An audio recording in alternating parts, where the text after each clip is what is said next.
after Bitcoin really started to grow and take hold in China, so probably 2013, 2014, we first started seeing kind of muted discussions from the government or mentions in particular events of somebody from the PBOC or one of the other regulators talking about the potential of the government creating a competitor to Bitcoin or a similar kind of model of a digital currency. And so it's certainly something that's not simplistic to do.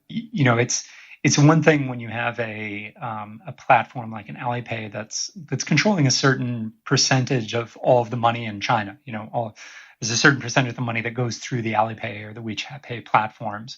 But when you bring that into the context of both retail transactions and business transactions and government payouts and monetary policy and the fact that every renminbi that sits on an Alipay wallet is backed up by one renminbi that's in a bank somewhere else.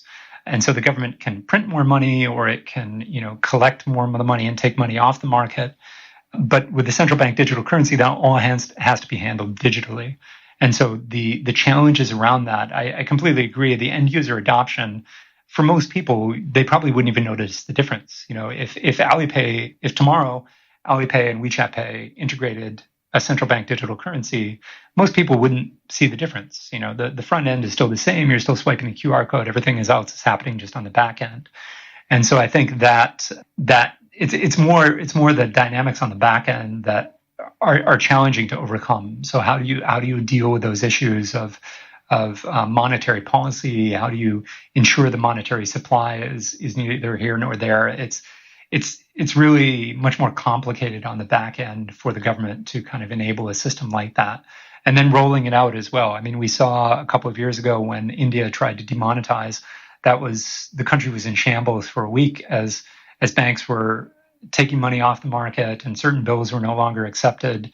And people were bringing money that had been hidden in mattresses into the banks just so they could get it counted. I mean, that was a big challenge. And it would be similarly challenging. How do you transition to a central bank digital currency in a country as large as China with as many people as China? So I think certainly if we look globally at governments around the world, the Chinese government is probably further along or has at least invested the most in the idea of the central bank digital currency. But then, whether Libra has really pushed them to go faster or not, I think a lot of the rumblings that we've seen over the past couple of weeks have been a bit of a PR exercise to let the Libra Association know that, hey, first of all, we're not open to Libra here in China, and second of all, we're already working on another system that would accomplish the similar goals.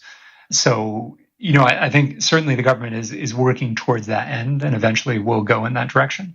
But whether Libra has sped up the process or not, it could just be marketing that the government has pushed out to say, okay, we are working on this faster now, but inevitably that's the way it's going to go, certainly in China.